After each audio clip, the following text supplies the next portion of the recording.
My wife and I first became missionaries to Hungary, Budapest, Hungary, and we arrived in 1997. After doing a medical project at one of the children's hospitals, we found ourselves with an open door to visit the children in that hospital. One day we were visiting the children and we walked into one room and there was all these children there with their families, and it didn't really feel like a hospital. It felt more like everybody was just having fun. But there was this one child in the corner that didn't understand what was going on, and he was all alone and he was crying.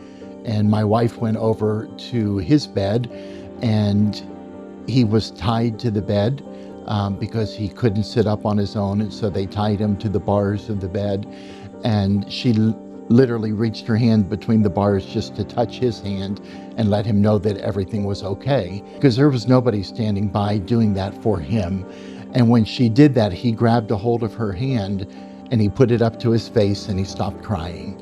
And he just held her hand for the longest and with a pretty tight grip and didn't want to let her go. We later learned that day that he was born premature at 25 weeks. His mom gave birth on the kitchen floor at her apartment, took him by public transport and gave him to the hospital, and the hospital said there was no hope he would survive. I went to the nurse's station and I said, would it be okay if I untied him? I mean, that sounds terrible to say, but that was our reality. If I untied him and just held him. And without hesitation, she looked at me. I'll never forget it. That's just less I have to worry about, so go ahead. And in that moment, I realized that nobody wanted to care for this child.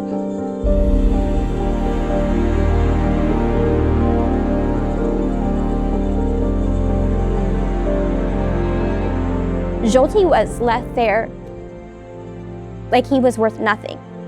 To Lori and Rick, he was worth everything.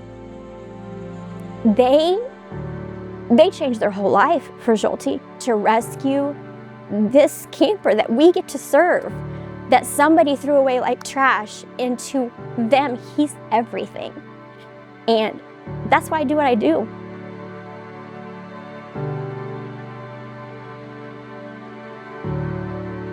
When I hear about the past 30 years, it sounds like a lot of things are the same.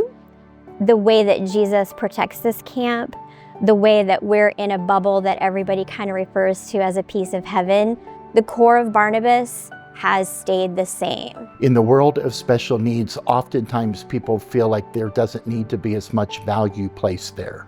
And people could compromise or cut corners because, well, they won't really realize. And it's so refreshing to drive on the campus and just to know that you don't cut corners here.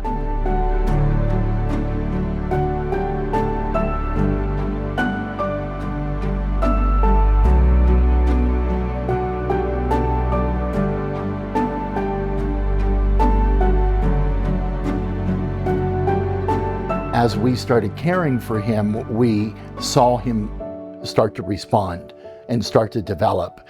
And he was doing things that they said he would never do. Even though he still was blind, still was nonverbal, his life had started to bloom.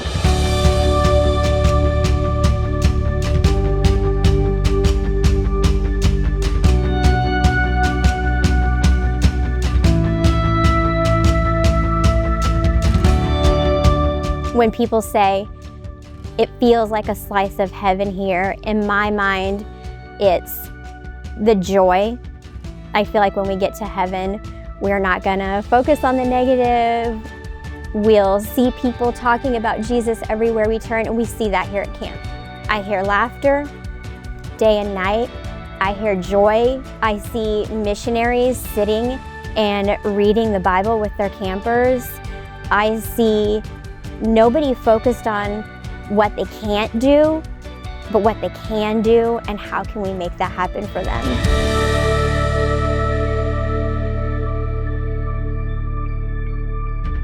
Every year I come back, I just see missionaries and camp staff being the hands and feet of Jesus in a way that I don't see outside of camp ever. And it is just so encouraging. And I know that the camp is supposed to be for the campers, and they have a wonderful time.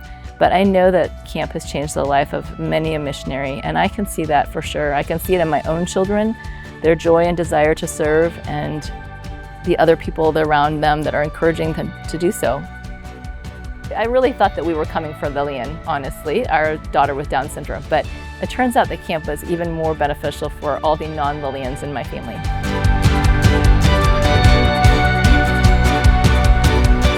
It's changed my outlook on so many different things, and it just teaches you so much. You learn so much from your campers, and it's just an experience that already has been a blast for me, and I'm just so glad I came. It just changed my outlook on things and changed how I view people. It showed that I could give love no matter what. It was really uncomfortable, not gonna lie, but even in that uncomfortableness, God just gave me comfort in this sense of I'm doing something that's greater than just what I want to do. It's for somebody else.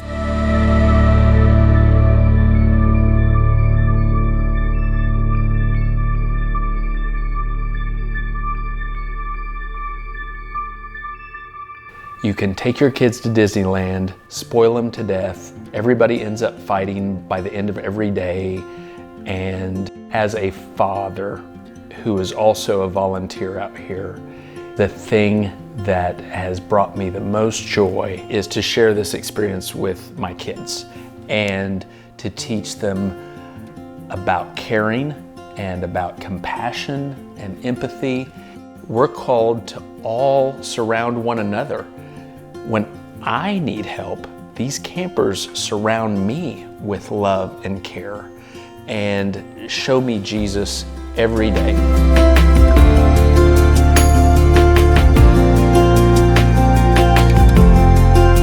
I knew it was going to be a challenge, but I didn't realize it would be so rewarding at the same time. It's truly filled me up so much just to serve and give back. We put ourselves in the place of responding to what God had put in our hearts, and He ordered our steps even when we didn't realize it. I felt really excited, and I was also really nervous. But then all these amazing people made me feel really welcoming. When I sent Lillian here, I thought she would make friends with someone else with Down syndrome. What she looks forward to is the missionary that she's with. She gets the undivided attention of a friend. And when I walk around, I see that. I see everybody has a friend. Nobody's left out. I am the version of myself that I most like whenever I'm at Camp Barnabas.